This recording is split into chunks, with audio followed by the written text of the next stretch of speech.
Well, hello everyone. I'm here with Murad. As I'm talking, I'm going to just check the channel to make sure that we're coming across. Okay.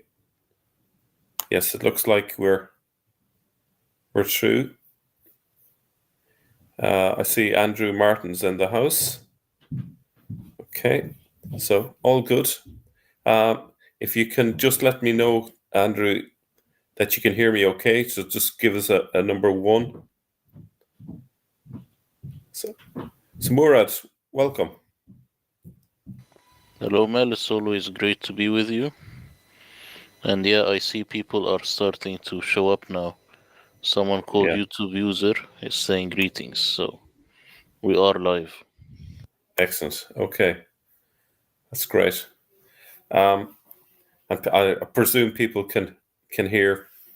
Okay, uh, so we're doing a bit of a Q&A. I suppose principally to do with your translation, um, and the publication of it.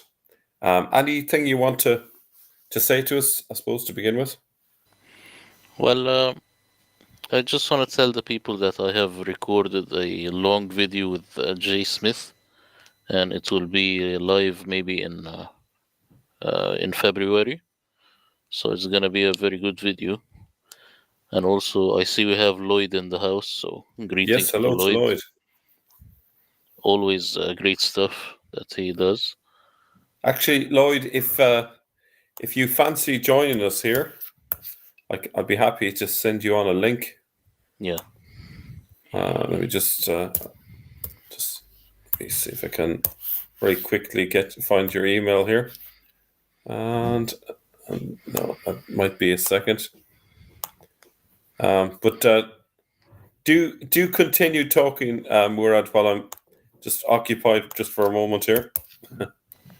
Yeah, I lost my train of thought, but yeah, so people they could just ask anything regarding my translation, and especially the people who have it. I want to know their opinion. What do they think of it? Is it strange for them? Is it surprising for them? I want to know their experience. Yeah. So if Um, anyone in the chat, they could just type that, and we will start there. yeah. Yeah. I'd be curious to hear from everyone's experience of it. I've been dipping in and out. I haven't gotten around to a read through all the way yet. I kind of need a good reason to trawl through the Quran as anyone who's ever read the Quran would kind of connect with. I see Bob Malik. It says I have not got it yet. Okay, you'd be a guest. Um, no, the question there from Jay Diaz. Will you be a guest at Dr. Dawood also? Is he talking about David Wood? I Yeah, but presume so, yeah. yeah, I think it's more a question if he invites you.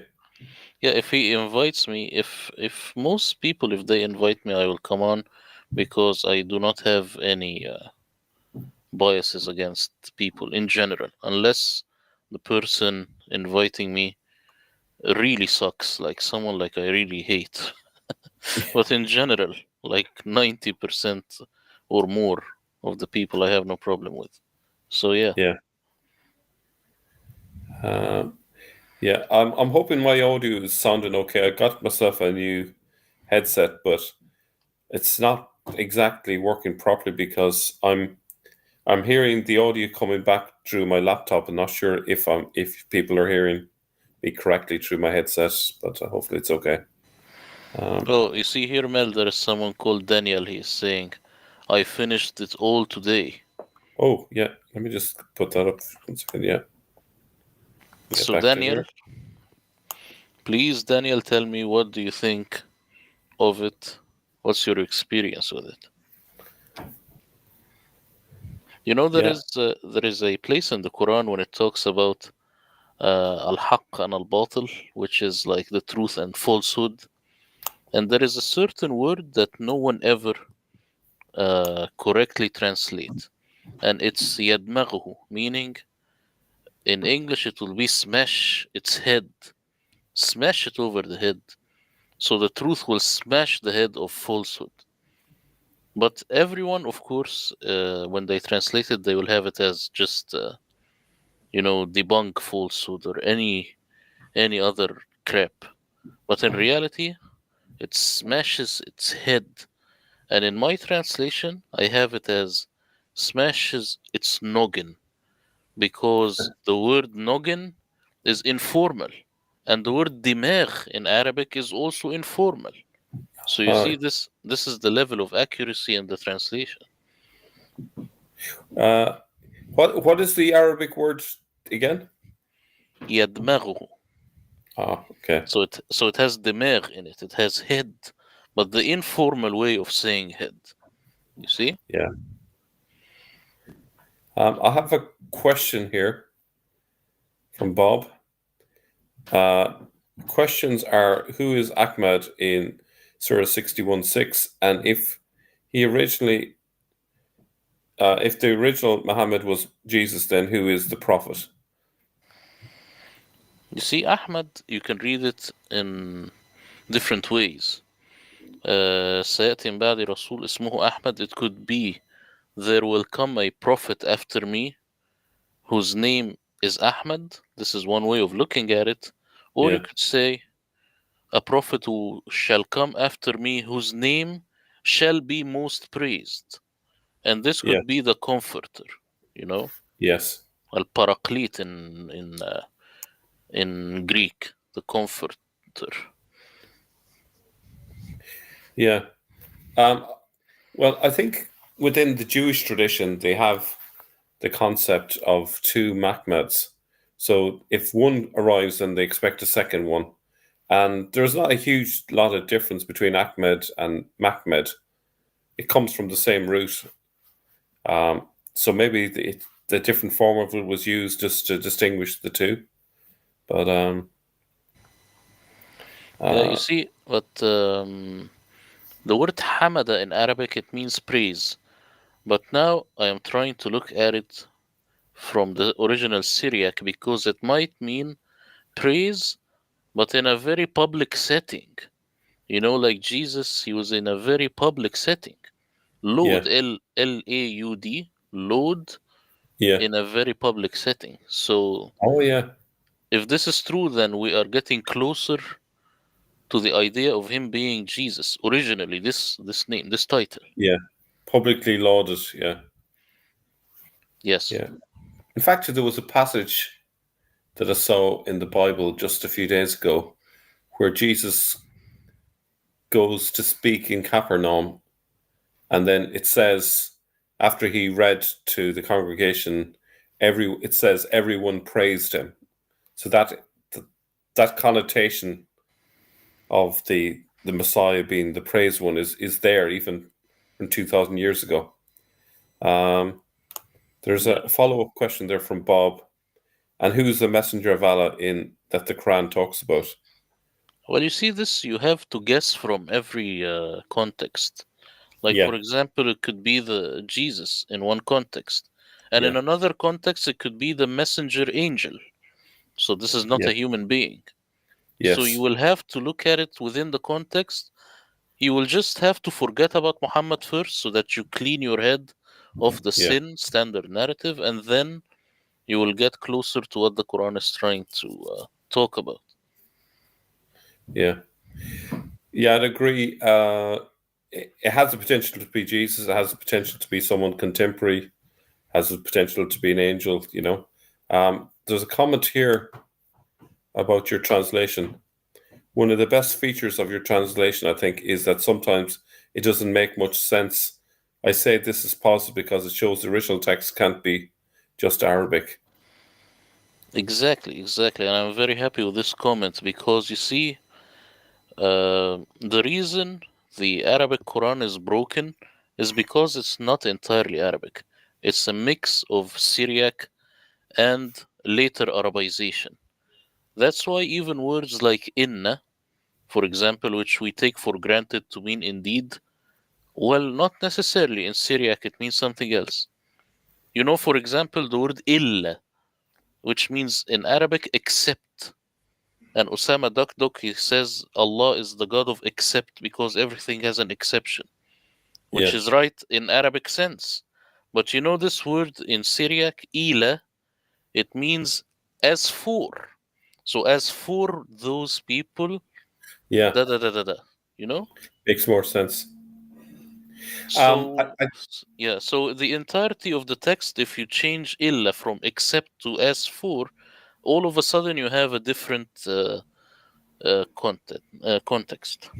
Yeah, what strikes me of late, particularly having gone through the linguistics to do with Malta, is that in the early days of the writing of the Quran, there was a bilingual culture, such that you probably are dealing with a hybrid language where people are alternating between Arabic and Aramaic, and probably don't even notice the difference. It's because they're so familiar with both, they can just switch from one to the other. So it's possible that the Aramaic is there simply because the people are just alternating between the two, rather than it being like uh, an originally Aramaic text translated into Arabic. It might be more. It was always a hybrid thing. Does that make sense, or is that possible? It does not just make sense. It might be the actual situation. Because Christoph Luxemburg, he says that the clear Arabic tongue of the Quran means an Arabic Syriac Aramaic hybrid. You see? Right. So this might mean like an Arabic tongue, it means a hybrid of languages Syriac, Aramaic, Judeo Arabic, and Arabic. This Right. final Arabic. Yeah. So, yeah. So when you talk about an Arabic tongue, you're really talking about this hybrid thing. It's not quite one or the other. It's a. Yeah, It's because if we say, for example, a Latin tongue, then you yeah. might assume the language of Peru and also of Colombia and Brazil. It Yeah. it has a certain sound, but Yeah. it could be a hybrid of all. Yeah. Great. Um, let's have a look at this here. Finished slogging through Surah 2. It took a while to understand your work without punctuation. Question: Surah 254, is it saying Allah continually repents? Yes, it does. And we made a video about this, and I told Jay Smith about this, and we talked about this when I collaborated with everyone that Allah actually repents in the Quran. He doesn't Yeah. just pray, he also repents. Yeah. So, of course, I carefully chose this word, and actually also repentance in the Arabic language, it means uh, to change your mind and also cry. So you have to repent and cry and be sincere about it. So if you want to just stick with Arabic, then he repents. So, uh, so you're saying that if you look to the Aramaic, it means Allah cries. No, no, I'm saying in the Arabic, it's repent. Allah repents, Yeah. and it requires also crying. This is in the Arabic language. But if you were to look at it from an Aramaic sense, then it would mean that Allah changed his mind. Right. Okay. Yeah. Yeah. Got it. So the Arabic language, it strictly turned it into repentance. But this is Yeah. what the Muslims will hide because they would say relent and stuff. They will never tell you that Allah repents, just as they hide that He prays. Yeah.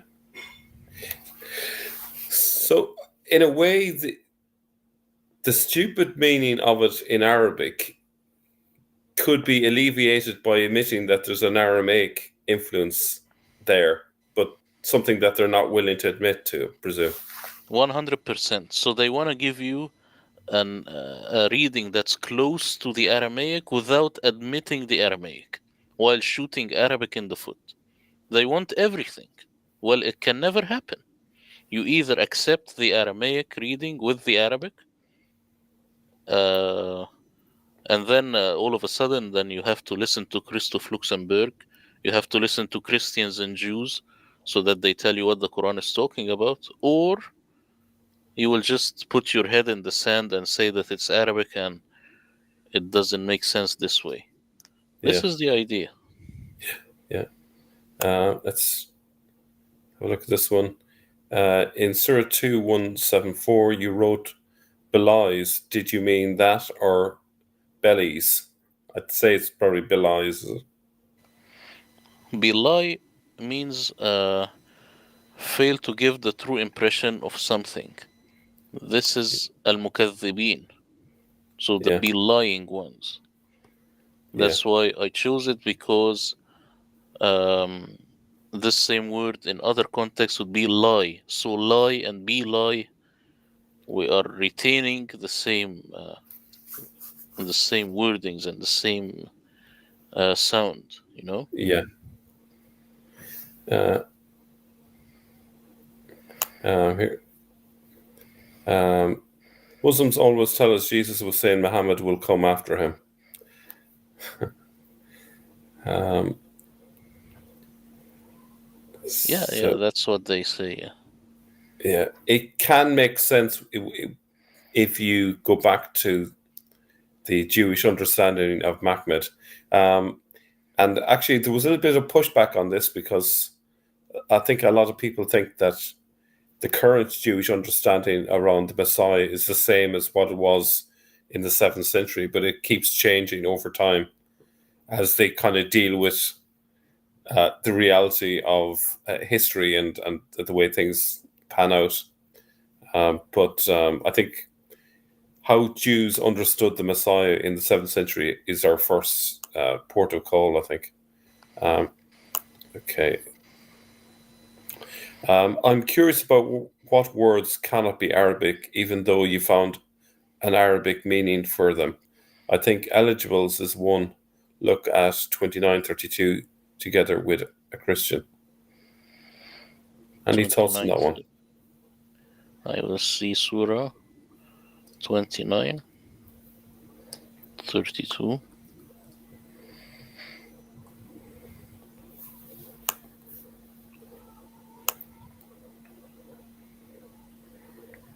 So what's the problem? He's eligibles. Yeah. He doesn't like the word, but you see, this means qualified or eligible. This word Yeah. ahl. If you want to go for a job, then he will tell you, the person will ask you, are you qualified? Are you ahl? This is Yeah. exactly the word. Yeah. Yes, it later morphed into family and stuff, but it's not just people. So you could say um, the family of the scripture. It will be better because this will be the family of Abraham. But saying people of the book is kind of clumsy. Yeah. Um, Bob Malik says, I'm sin free now, thanks to you, sir. We're, I think we're both Excellent. very happy about that. Yeah, excellent. Uh, there is another comment here. Perhaps you want to comment on. I have an interesting case. The word deen in the Quran has two different meanings: conviction, as in judgment, which is of Semitic origin, and the other meaning, religion, is Persian. Yeah. So deen in Arabic, it just means conviction. Yeah, So conviction meaning positive conviction and negative conviction. yeah, But if you want to go and create the foreign Quran translation, then you will have to use religion and judgment depending on the context. But then we yeah, will know that this one is Persian, this one is Aramaic, so on and so forth. yeah. Just while I think of it, When I was looking at the Malta connection with Noel, he mentioned that the word dawa in Maltese means curse. Did you get any sense of that type of meaning in when you were doing the translation? Well, you see, da'wah, in my translation, I have it as evoke with an E, not Yeah, invoke. So you can evoke a curse if you like. yeah, yeah, It's possible. It's one of the meanings. yeah. Yeah, I'd say it's on the same level. And we have a look here. Popular history regarding audio issues. I've had problems with audio. Found different drivers helped a lot and limit dropouts and channels not producing audio. Okay, that's more a technical issue. No. Lloyd says that Deen also, it means law in Hebrew, of course, which is correct. Yeah. But you Let's see, see where if you that look at it from a strictly Arabic perspective, then it means something like debt, like you being in debt and deserving conviction. Yeah. Yeah, it's interesting how so I trying to think about this under conviction and law. I suppose there's a close connection there, isn't it? Yes, there is, but a law, you could either be right or you could be wrong. But with Yeah, negative conviction, you are only wrong. yeah, So it's closer to doom in the Arabic only perspective. That's the idea. That's what Muslims will hide. yeah. And Mobus. Let me see if I'm missing anything here. Uh, We have John Lee in the house here. who's that? John Lee. Oh yes. Let me see. Um, making sure I haven't missed any comments. So apologies if I miss anyone. Uh,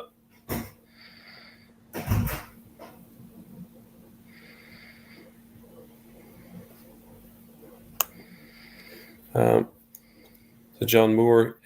Just looking at in time of Muhammad, you realize he he is only has a name Muhammad. If Muhammad was named, why nobody in his time, not any of him companions, had named Muhammad? Um,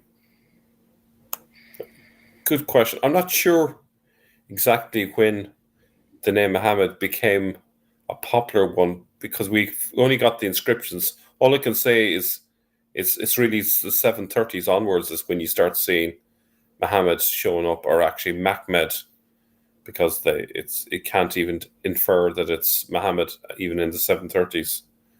But um,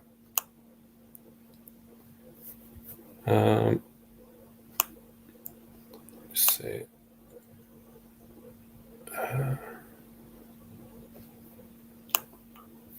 Just making sure I didn't miss anything here.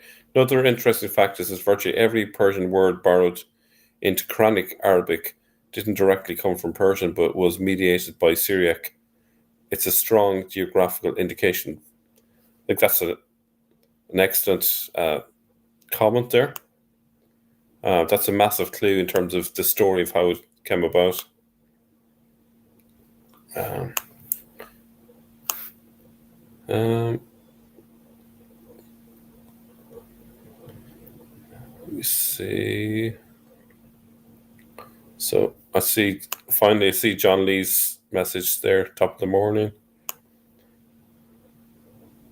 Are you still with us, Murad? Yes. Yeah, just checking.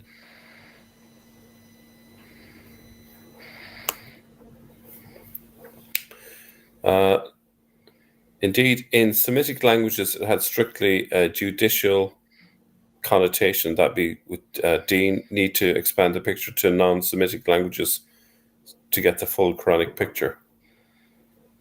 Agree. I've also added the link if people want to get the translation and they didn't before, so they could check this out. And Did you also, did you yeah, did you say you're going to share a link? yeah, I have dropped the link in the chat. Oh, brilliant. Okay. Does it make any sense for an Arab to take notes quickly by leaving out dots and squiggles? That would be the French explanation for the early manuscripts' undottedness. Have you ever done that, Murad? No, no way, no way. Think about it.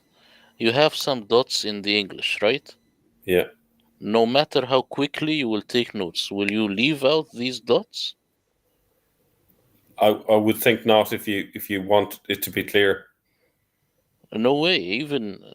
let's say any name. If someone could tell me any sentence, and some of the words in English it has dots, will you skip these dots because you're trying to be quick? Never. The No. reality is these dots, they were not there because the text was readable without them, because the text was not Arabic.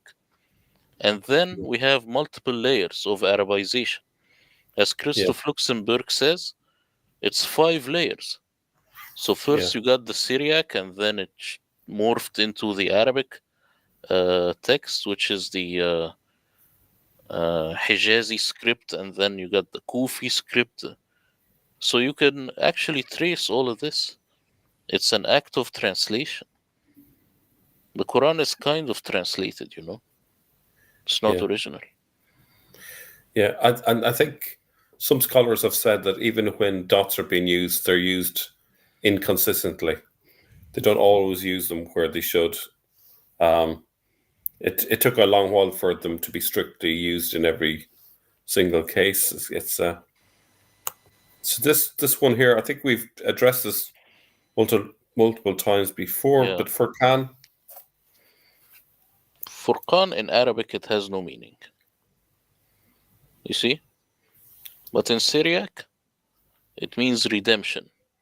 yeah, And it is very much related with Moses redeeming his people out of Egypt, yeah, creating the route in the Red Sea. and I would add to that referring to someone as Al Furqan would suggest that they have a messianic status because it's the redeemer essentially. Yeah, like Omar al Farouk. Yeah. Do you have any thoughts on the common root for Hawariyun, Hawariyin, and the white-eyed virgins of Surah 52:20? I see in your 52:20 you've chosen not to translate the words, but put uh, two question marks. Yeah, the root for the disciples of Jesus in the Quran and the so called white eyed virgin is one root. Can you believe this? Wow. So, Hawariyun is the same as Hur. This word doesn't have a clear meaning in Arabic. Yeah. But in Syriac, as you know, they are not virgins, they are not women, they are just grapes that are translucent, or Yeah.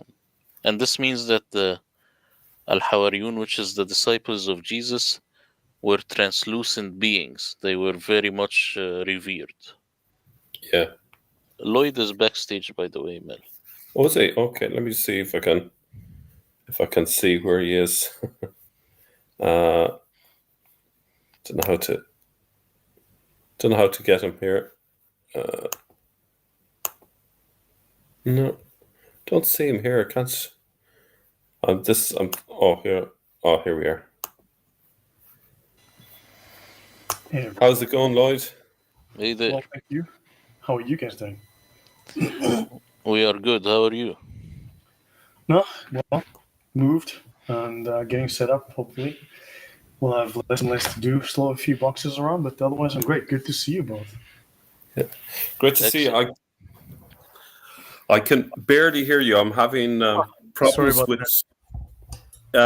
It's to do with my headset. I can be heard, but I can't hear the audio through my headset. So I'm only hearing it through the laptop. So it's It is what it Oh, is. yeah, I've also got an unconventional setup since my move, so my mic is in an awkward place right now. But yeah, is this better? Yeah, I can hear you better now. Yeah. I've turned up my volumes, my end as well. Let me Yeah, I'll try just. and fix that. You know, while you guys were speaking, a couple of thoughts came to mind. Do you know there's a passage in the Quran that speaks that's very famous, obviously. You know, where the Muslims accuse the Jews of changing or modifying or corrupting the Hi Dragon, welcome. Of corrupting the Torah, right? And recently I've been doing a lot of work on the Septuagint and versus the Masoretic. Now technically the Masoretes started what in the 500s, 600s, so they sort of roughly contemporaneous with Islam. And then of course you've got another group called the Karaites who were, shall we say, Protestant Jews, right? They were Torah only Jews, let's say, to simplify, perhaps oversimplify. So they didn't believe in any external authority. They would only believe in the Bible, right? Now these guys, these two groups who created the Masoretic text, this is from what the 700s to the early 1000s, early 11th century. They introduced the formalization of the dots, the vowel dots. I think it's called the Nikesh or something, into the Hebrew. And Wow. this kind of is around at the same time as Islam. There's a lot of parallels here. Now, Yeah. the Karaites were obviously, so there seems to be that there's a lot of changes between the Septuagint and the Masoretic, what they call the Masoretic text, because in many cases the divinity of Jesus, the miracles, and various other things that showed that he was worshipped as God are altered or removed entirely from the Masoretic version, because obviously that's the interpretation that the Jews had. They did not see Yeah. Jesus as God. And the more I read through this, the more it seems potentially the Quran is actually saying to one group of Jews, because remember, even Odon speaks of there are two groups of Jews, the good group and the bad group. And they're saying, but you guys corrupted the Bible, because if you compare the Septuagint to the Masoretic, you're going to see in many cases significant differences. Yeah. So Saint Murad, does that I haven't given a great explanation or a very clear one, but does that seem to hold any water for you? Well, I never knew that the Jews also made this same thing with the dots, and then you said naqsh, but naqsh in Arabic also would mean inscribe.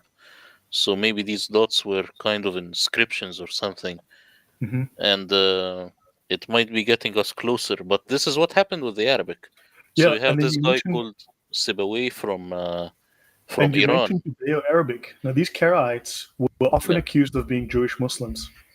These guys were heretical Jews. They also, when they were doing the translation, they were heavily involved with the rabbinic Jews in the translation of the new Torah that they were creating, taking it away from the Septuagint, creating a new Jewish translation, right? This Masoretic, and they had translated their own versions of the Torah based on Quranic tradition. So I presented a couple of papers on my channel a couple of times now recently. So these guys also were writing Torah scripts in Arabic, and a lot of they were writing Jewish stuff in Arabic, and they were writing some Arabic stuff in Hebrew. So there was, and these guys were very much involved with the Muslims. And in fact, the papers that I've read hint that the Muslims seem to have created the conditions for the rise of this particular group, which went against mainstream Judaism. What are your thoughts here? Do you know one thing? One consequences of that would be that only a tiny amount of people could have followed what they were up to, because you had to be multilingual, you had to be comfortable with Arabic and Hebrew script and vice versa, and as well as know the scriptures. There's not too many people that have that level of ability at that time. Now, I'm going to assume that literacy rates were fairly decent. I don't go with the skepticism of those that say like 10%, 10% of people could read and write. I don't go that far, but even still, even with high literacy rates, I think there would be only a tiny amount of people, so they could pretty much get away with anything because no one of the ordinary people could see what was going on. That would have been completely hidden from them, I would have thought. Yeah. So you've got a Jewish group that is translating the Torah, that is neck deep in Islam, is fully fluent in Arabic, and a bunch of other odd coincidences that I hadn't come across before that are surprising me. And there's the papers I'm looking at are both like under 4 years old. So it's a lot of new research that is now coming to light. Yeah. This is very new to me. I did not know about this before. So it might, in the future, might be like a Rosetta Stone to crack the whole thing. But I didn't know about this before. Yeah, for instance, I was reading in various sources now. Now the dots started apparently in the late first century or something. You started to see introductions, but what was made clear to me from some of the what I was reading is that if you go back a couple of thousand years, right, BC era, those Jews would not be able to read modern Hebrew because they wouldn't know what the heck's going on. The script is different from Proto-Hebrew or whatever, Proto-Hebraic to the modern script, and then with the dots, they wouldn't be able to understand it. They wouldn't be able to actually read it.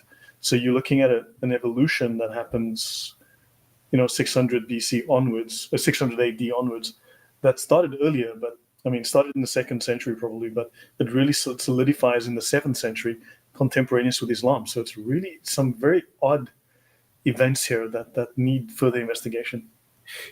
Just something else that I have to give credit to AJ Juice for spotting is that he was able to identify the Pompedita was in the heart of Baghdad, in the original round city, and you can actually still see that round city on a satellite image.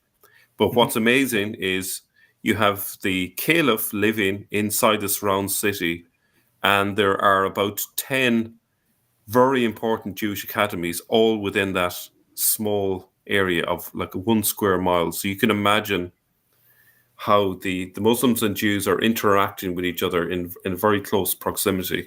Correct. And many of them would cross-train, and some of them moved, became converts. I think there was something like 12, and I think they only identified 1 or 2. So yeah, so we don't know what happened to them. There is rumor that these were destroyed, or Islam took them over and eventually destroyed them or absorbed them. Yeah. I would say a lot of Jews converted to Islam over the centuries because there was a huge population of Jews in Iraq, for example, right, and they didn't just all get killed. And these they Karaites didn't become were very Christians much as in far as Iraq, we can tell. and they were also very close to the Jews in Jerusalem and other places that were doing the new translation of the Hebrew scriptures. There was a lot of cross-sharing from the rabbinic Jews in Israel with those Jews in Iraq, which is, again, lots of parallels here that are fairly new to me as well. Yeah. I don't know if it was you, Lloyd, that mentioned this to me, but when the Jews from Iraq and from Yemen moved, as it were, home to Israel after the 1940s, they had a hard time being accepted by other Jews who weren't Arabized. They viewed them as Arabized Jews and saw them as very different. It's kind of a recent I can't thing. remember, but there's a few things that I just don't recall enough.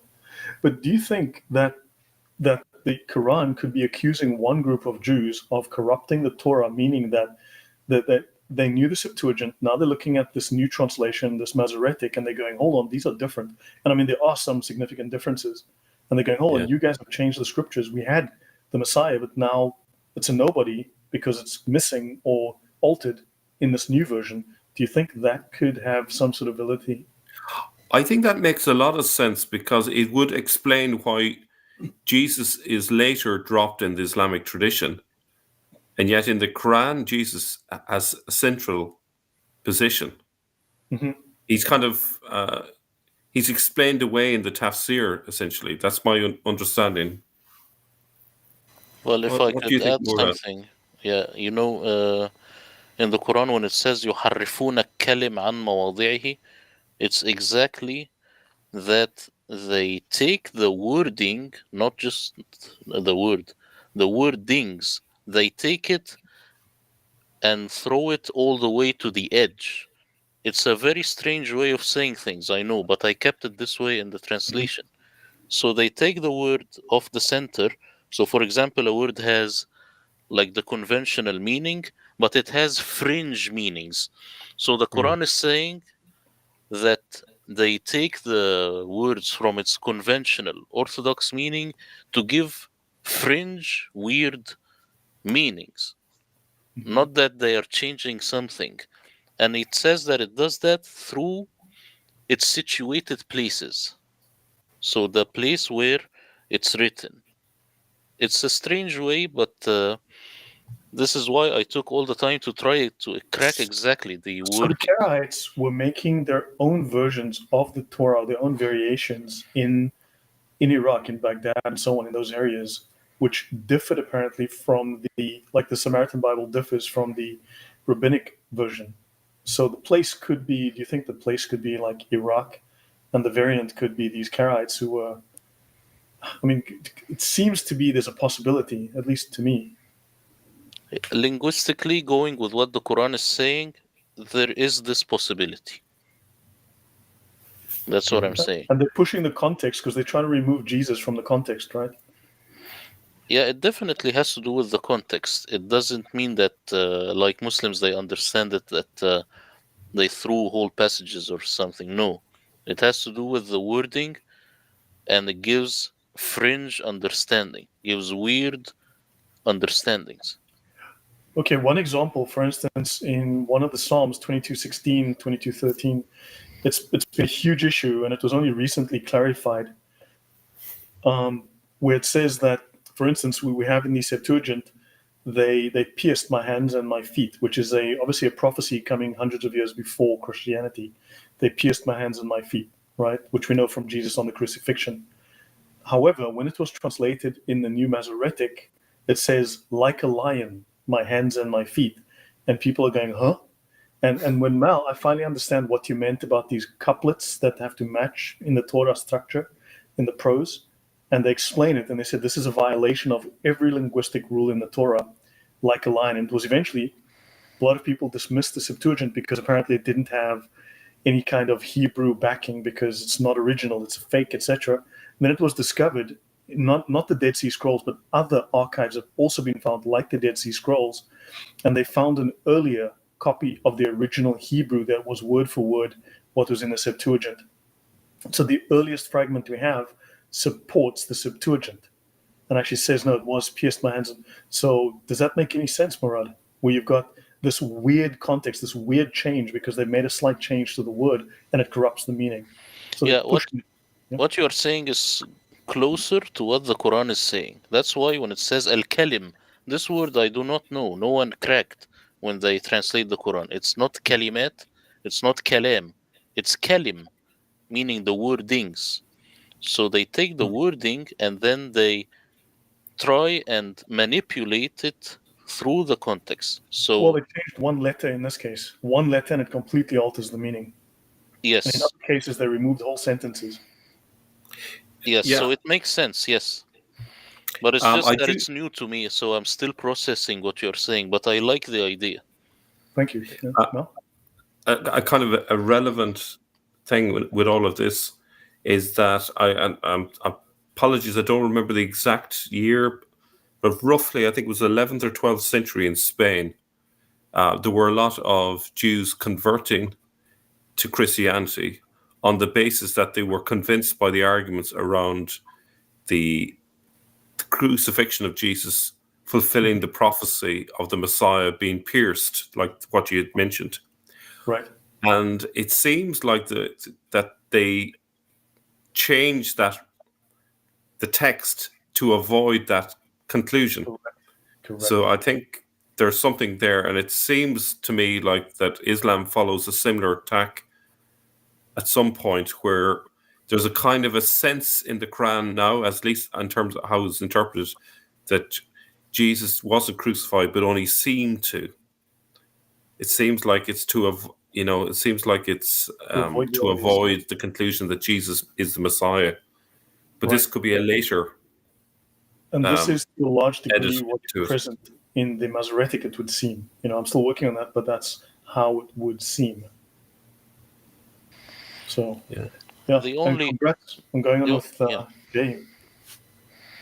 the only time that I really had to look into the Masoretic versus the Septuagint was when I was looking at the Exodus. So this is one of my obsessions, is trying to pinpoint everything which has to do with the Exodus, who was the Pharaoh, and the places that the Israelites lived in, and so on. So we will find that the Septuagint is much more sensible and much more sane than the Masoretic. And even when it talks about places in Egypt, it has it more correctly than the Masoretic. So the Septuagint is definitely superior. Yeah. Yeah, for many reasons. There's a note here from John Lee. I've noticed that Allah gets called Aziz throughout the whole Quran. Then in 930, the original wording was Aziz is Ibn Allah. Yeah, the word Aziz in Arabic, it means precious. Or if you write a letter for someone, you will say my dear, and then the name of the person. So Aziz ibn Allah, this is something that you talked about, Mel, that Yeah. maybe it's not Uzair but Aziz. Yeah. I do So think that's another synonym for Messiah. yeah, it means precious. Aziz Yeah. is the precious one. It's very similar to Mahmadim, the lovely one, the Yes, desired one. yes. In Yeah. Arabic, it's the one that you lust for. Also, Yeah. Now, here's a follow-up question there. Question of why Jesus was put aside in later tradition is puzzling. The Quran is heavy on Christological debates. Why did later commentators remove Jesus from the picture? well, personally, I think that the early movement, which we could just call the Hagarenes or what we know today as Muslims, they were actually waiting for Jesus. So they made their calculation and they said that Jesus is coming in this date. But of course, he never came back. That's Yeah. why they turned uh, a 180 and then they said, you know what? He is not the Messiah. Yeah, he made some miracles, but that's because Allah gave him the permission and so on. So they turned their back against him when he didn't come in the time that they calculated. You know? Yeah. Yeah, I would concur with that. And then they're left with a reference to a prophet, and then they have a blank slate to put all of their beliefs onto the figure of a person called originally Mahmed, but change it to Muhammad because they've dropped the messianic expectation. But remember, having the Quran just in Arabic, as we do now, still is very problematic. When you get the full Aramaic version, then you Yeah, will even get much closer to reality. Because I found that also it has heavy Mandean influence. So Mandeans are the Sabians of Iraq, As-Sabi'a al-Mandaiya. So the yeah, Sabians, which the Quran mentions, and the Quran loves the Sabians. I mean the yeah, Sabians of Iraq, not the ones in Yemen. yeah, Because also there is some people confuse those the Sabians of Iraq or as-Sabaiyin of Yemen. But the reality is these are two different letters in the Arabic. One with Sad, one with Sin. So the Quran 100% is talking about Sabians of Iraq. They are the ones who will be redeemed with those who believed. And these are Gnostics who believe in John the Baptist, don't like Jesus Yes, very much. And Muhammad is called a Sabi several times in the Hadiths, and they try yes. to pretend it means one who started a new religion. Yeah, but if you look at it when within the sin, the standard narrative, If someone accepted Islam, then he would ask him, "Asabit," meaning, "Did you become a Sabian?" But in English, they will translate it something as what did you say, Lloyd? You said the right thing. I forgot. Start a new religion. Yeah, one who starts a new. Did you start a new religion? Yeah. Yeah, but linguistically, "Asabit" means, "Did you become a Sabian?" But then, I mean, that's pretty on the nose. This is what's going on, because also Ramadan comes from the Sabians, and there is a lot of parallels with the Sabians of Iraq. And the Mandean, you will find the Mandean script in the Quran. So there are words that are Syriac, but especially Mandeans. This is something that I am finding out now, looking at the Syrio-Aramaic roots of the Quran layer. Like the word for mountain, um, if I can remember it, Tur. tour, Tur. Tur That's would be a a small mount, not yeah, any mountain. yeah. But I think the way it's spelt is it's a Yes, Mandaic Aramaic, from what I've heard. yes. So you have a Just, lot of influence from These these Sabians of Iraq. yeah, these there's quite a Sabians. few questions. Quite a few questions. I don't know if you can give a quickish response to some of these, just because Daniel has been asking this a few times. But did you translate 91:15 correctly? There is that an aleph in the sentence? Is that an aleph? Maybe wrong. Well, I do not have my translation at the minute, so if he could just copy paste what I have written, and I will tell him. Yeah. Okay. There's also another one here. What do you guys think is the most serious accusation in the book? It talks about covering by the signs of Allah. Not believing JC is the Messiah, try to be unbiased Christians, as it says there. No, it's in general denying the signs of Allah. So deny, and also ayah, it means a sign that's visible. So when you deny, you could be denying the signs that Allah gave to Moses. So the Quran is more primitive than you think. It's just a very general language. Yeah. I would say in context, there's actually quite a lot of Jewish writings at the time that are using the word signs in the context of signs of the Messiah. There's actually even one of the writings is basically words to that effect. So it could be uh, what you call talking about people not accepting the signs of the coming of the Messiah, perhaps there. Um, just seeing if there's any. There's another one here. Murad, why did you transliterate this in two different ways? Musa, because in Arabic it's written in two different ways. You see, Musa and Ibrahim is written in two different ways. So you see the evolution of the name in front of your eyes happening in the Quran. That's why I Yes. say that Surah 2 is the oldest when it comes to how the writer or the scribe wrote the names. You see?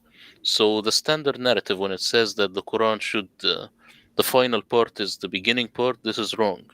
Surah 2 is an independent work which is older, a bit older. Yeah, and it tends to have Aramaic spelling rather than the Neo-Arabic spelling, correct? All the Quran has this Syrio-Aramaic layer, the entirety of it. So Surah 2 it's no different, you know. Oh, uh,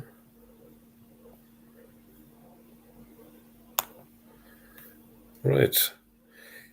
Did you watch Anti-Thritius Literature and the Quran on Saeed Reynolds' channel? I'd love to hear your thoughts. Unfortunately, I haven't seen it. I'm I think that's probably something I need to watch. Any of you see that by any chance? I did not see it either. No. Well, we'll definitely get to see it at some point. Murad, how do Muslims generally react to your translation when they are actually being reasonable? Of I did course. not have any Muslim talk with me about it. I just had Quranic Muslims, and these, of course, you could say they are not Muslims. But an Orthodox Muslim, no one showed up yet. Yeah. Yeah. Have you considered, Murad, doing a website version of your translation, maybe a paid one for people who want to search a particular passage? Well, no, but if I make a future translation which will have the Syro Aramaic layer with the Hebrew and the Mandaean, all of this stuff, Yeah. then I will try to make the document much more interactive and much better than the way it is now. This was my first one, so that's why it's not very easy to navigate through. So Yeah. Personally, Mel, I think sorry. I think a lot of people tend to go to websites if they're looking up passages. So I just think that's probably the way to go eventually. Remember, Mel, that the Sabians also heavily associated with Haran in Turkey, just over the Syrian border, and they're known as moon worshippers as well. Yeah. I mean, and Abraham comes from Haran. They claim that his original religion that the Muslims are following is the religion of Abraham, and that's what they were looking for: a return to that original religion rather than the Judaism that he followed, which which would then lead us to Sabianism and moon worship. yeah, and also the Quran, when it says Nur and Munir, all over the Quran it means moonlight. So Moses, when he walked with his people out of Egypt, he was being guided by moonlight. So this is a very critical part in the Quran. It always mentions Nur and Munir. So even if it talks about the book or the scripture, it's giving you moonlight, lunar light, not just any light. Yeah. Yeah. Do you think that actually might have sent people down a pagan route because they might have interpreted in a pagan sense that maybe wasn't intended originally? Um, I do not have an answer to that, but I remember something that I really want to share with you, and I want Lloyd to know about this also. The word tabarruj in the Quran, in the Arabic, we do not have a clear understanding of it. So it says to women, don't do tabarruj, meaning uh, it could be anything, especially in the Sharia. It could mean anything. Do not put nail polish, do not wear earrings, anything. But you know what the Syriac meaning of the word actually is? It's tabarruh, not tabarruj. So you will have to remove the dot, and then it will mean one thing only. Do not wear transparent clothing. Do not wear see-through clothing, so that you don't see all the genitals and stuff.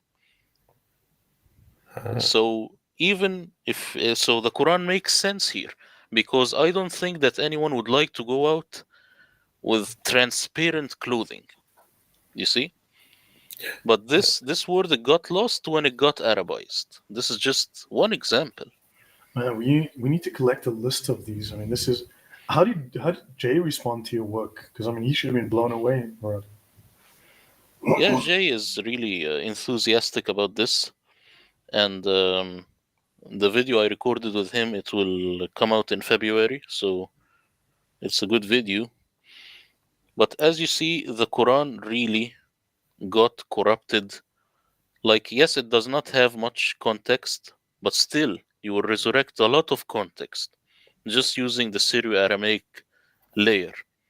It will not be a Shakespeare work in the end, but still, it's much better than you have it now. Because also how they put the the numbers in the ayahs is wrong.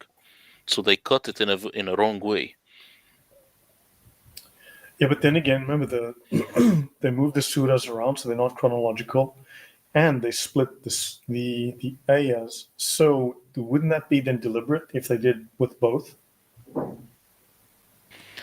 I think the surahs, they didn't necessarily change the order. It's just that there was no order, and then they jumbled them up together. And maybe the older ayahs, surahs, are actually older. So when John of Damascus says Surah Al Baqarah, cow and women, he is talking about the actual old surahs. He has no idea about the later ones. You Yeah. see, so this is how I look at it. And how they Actually, put, just yeah, sorry. Uh, During the summer at the conference in London, Robert Kerr threw the cat among the pigeons by saying that the John of Damascus text to do with Islam is an interpolation. It's probably an anti-Islamic interpolation by Christians. It could have been done a few decades or perhaps a century after St. John of Damascus, but he's pretty certain that it isn't from him. But it doesn't mean it's not still useful. But by the time it was inserted, it's probably the standard Islamic narrative has been fully embedded with just a few faint memories of what was there before, you know. So that's an issue we need to be kind of aware of. I see here YouTube user. He says same with kelb being dog in the seven sleepers. But Yeah, again, with the Aramaic, and this is something that shows you how the Quran got really corrupted. yeah, With the Aramaic, it will be kali'uhum, not kalbuhum. yeah, Kali'uhum, meaning their guardian or the one who guards the cave, which will be an angel. yeah, So this because also when it says basatun dhira'aihi, in my translation I have it as having his forearms stretched, not four legs as they do it to make it a dog, because yeah. this word is only for a human, So only a forearms, human. would that be like praying, like supplicating in prayer or something? Yes, this is basit because it has this horizontal um, layer to it. So the way you did it, Lloyd, like a V, this is the way it says it. Yeah, Basitun dhira'i. And this goes well with the original Syriac story. yeah, It's talking Mhm. about this angel. yeah, So this is the stupidity of Arabization. So can you imagine like the whole thing going through this stupidity? Yeah, but Murad, you are proving single-handedly corruption in the Quran.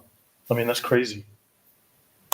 Remember that this work I am borrowing from Christoph Luxemburg when it comes to Syrio-Aramaic, because I only know Arabic, so I speak Arabic and English only.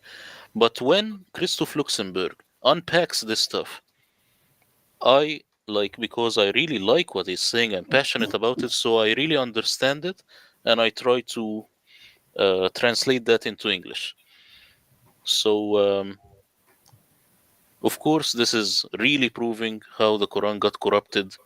And also, once you see the Syrio Aramaic layer, then you cannot unsee it. Because once you get used to the logical uh, explanation of the Quran, you can't then dump it and go back to the illogical explanation, like dog here, for example, with the seven sleepers. yeah.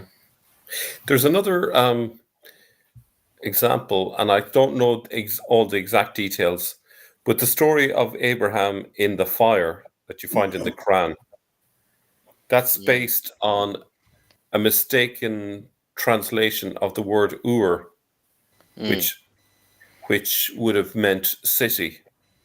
So yes, Abraham was in the city, but then the word Ur, I can't remember which language it meant fire. And then the Quranic author is assuming that Abraham is in a fire instead of it actually being a city. Right. yeah, yeah. It says farat tanur. The word tanur in Arabic has no meaning, But then they created a meaning for tanur to mean an oven. So he was not just in a fire in the open, he was in an oven. And they took this from a mistake from someone who made this interpretation in the Talmud. But it's Yeah. in reality Afarat Ur, which is Ur al Kaldaniyin, Ur of the Chaldeans. Yeah. So imagine the whole Quran going through this, these like 5 layers of mistakes. First layer is the dots, second layer is the diacritical marks. Can you imagine? So no And matter then, how much I try to revert this text to its original form, I will never be 100% yeah. correct. Some stuff But will just get lost, you know. but the crazy thing is, then who do they get to do the tafsirs? Well, a bunch of Persians who don't even know the Arabic very well.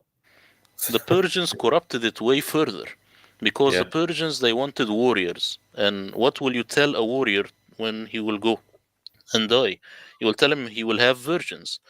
If you Yeah. tell him that you will just have translucent grapes and you might see Jesus and all of this stuff, he will never go and fight. Hmm. And even the Persians in their religion, they had this idea of having virgins in paradise. I remember reading this from Robert Spencer's book. Yeah. So in their religion, they had this link. Yeah. When you read Al-Tabari and any Islamic tafsir, you will laugh because this person 100% doesn't know what the Quran is talking about, and he like you feel like these tafsirs they are smoking something. They say stuff that's really unbelievable and has nothing to do with the text. And also, he keeps telling you, like, this guy said to this guy, and this guy, he is a nobody. A Yeah. nobody. He is not quoting church fathers, historians. No, he is quoting nobodies who were Yeah. barefoot in Arabia, if they existed. Saint Yeah. Murad, Hur is the plural word, right, of Hawara. Yeah, And Hawara is white, isn't it? Given the yes. context. Translucent is it's better. So translucent better than white. Yeah, Okay, but then this is why we would have Muhammad's skin was so white and all the whiteness stuff. Yeah. Because it's supposed to be attractive. I mean, because at least in the Encyclopedia of Islam, it speaks of the whiteness of the skin and so on, and purity, I guess. yeah. When it talks about it, it means purity. It doesn't mean racism. So it means that the Yeah. guy was so pure, was so white. But also, what's even more interesting is the Quran when it says the disciples of Jesus, he says al hawariyun, meaning the white, translucent ones, because they were so pure. But this is something that the Muslims will never tell you.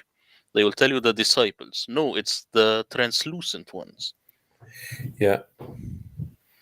That's The very strange. Translucent people.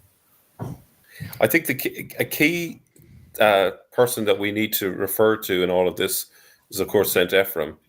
So he uses the image of pearls, white pearls, as an image for Jesus in his hymns, but he also uses as an image for Christians as well, and he uses grapes as an alternative um, depiction of the Christians being fed by Jesus in heaven. So they're being fed grapes. Yes. So it's kind of like the Eucharist. It has lots of layers of meaning. He Yes. doesn't always use the metaphor in Also, exactly the same way. royalty. You know, you're being served grapes while reclining on your couch, so it's ease and social status, right? Yeah, like Ali Dawa, he was looking like a squirrel, but he thought that he is an Amir eating these grapes, being graped in the mouth with apostate prophet, if you remember that. Yeah, yeah, But you see also the Quran when it talks about faces will be white and faces will be black. Again, it's referring to the same concept that he will be very white, very pure, or he will be very black because he will be burned so much. So this has to do with the fire. When you burn something so much, This has nothing to do with racism. It will turn black. So this is the Quranic way of saying things. Yeah. Uh, so would John Lee be correct here in what he's saying? Yeah, حواريون, the radiant, radiance. Yes, it's a very positive way. And let me Yeah. tell you that the Quran, when it speaks to Jesus, sometimes it uses very specific words that it doesn't use for anyone else. That's why in my translation, I was very keen to really not use the same word everywhere, so that the reader he could sense and guess how the Quran is talking, especially with Jesus. So the Hawariyun, they are the ones who are translucent, who are very pure. This Yeah. is what the Quran is saying. See this message here from a Syriac speaker. We have the words. I don't know if that 7 hour is meant to be pronounced horo. Hawru. Would it be Hawru. horo? For friends, so Hawariyun would mean Jesus' friends. So I think that could be Well, the word an interesting. awliya is how the Sufis describe themselves as friends of Allah.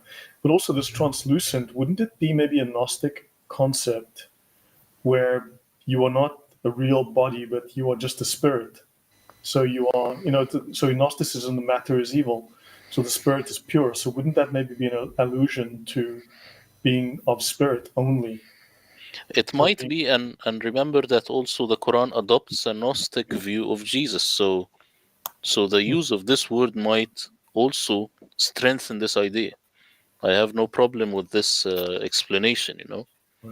And the word awliya for friends, friends of Allah, the Sufis use, what's that story there? Awliya. Yeah, but remember that the word wali in the Quran, it never means friend. This came in later. This is one of the words that evolved. Because wali, it means it has to do with administration. So if someone is my wali, then he is my administrator. Okay, yes. Because in the Quran, Khalil is friend. So this is only for Abraham in the Quran.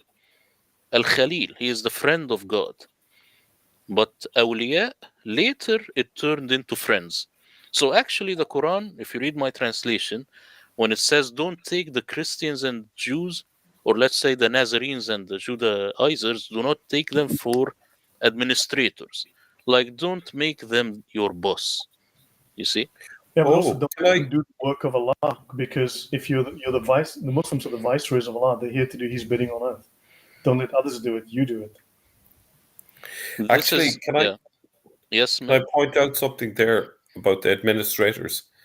So at the time of Caliph Walid, the Christians were still acting as administrators for the Umayyads. Hmm. And there was a transition away from that. They were trying to get out from under that because that, the Christians were the ones that had the knowledge. So that kind of gives us a fair indication of when the Quran was written there. Okay. More, we're talking 700s onwards rather than 630s. Yes, this is correct. And when it says wali, it means like your boss, the one who administers your way of life. That's why the Quran then says, hum awliya ba'd, meaning they administer their own affairs. It has nothing to do with friends. This is something that came in later. That's why today people think that the Quran is actually saying, don't take Christians and Jews for friends. But later with the Sufis, then it's the friend of Allah. So it's not wrong, but it's just in a different time period. Yeah. Very interesting. I Wow. think this means that the Quran cannot, as it currently stands, cannot have been written prior to the 7th century. This, at least the final edit, you're talking the first half of the 8th century, at least, if not later, because that's when the transition away from Christian administrators in If you think if you happening. think of the word jizya mil, Yeah, you can never write this verse unless you have a caliphate. how can you write this verse when you were still a nobody? Exactly. Yeah. Yeah, that's the idea. So the Quran was written, I assume, during the Umayyad reign, and it was gathered and put together into one book during the Umayyad reign by the hands of Abdul Malik, because we have this one tradition that Abdul Malik says, I fear dying during Ramadan. I was born during Ramadan. I gathered the Quran during Ramadan, Yeah. and so on. So just having this, retaining this tradition Yeah. within the sin throughout all these years gives an indication that it's right. So it's Abdul Malik and Hajjaj. Hajjaj also added the alifs, 1,000 alif in the Quran by Al Hajjaj. That's why Yeah. we have to remove them now to try and get the Quran back to its original form. This is a Yeah. whole new layer of insight, Murad, today. I mean, a whole new level of insights that even in previous discussions we hadn't heard. So, Mal, I mean, this is really fruitful. Yeah, it's been good. We actually should get together like this maybe more regularly, because when we start exchanging ideas and little snippets, I think that's when I mean, we we're start finding seeing things. historical support for all of this, right? And building theses, I think, that are viable. Yeah.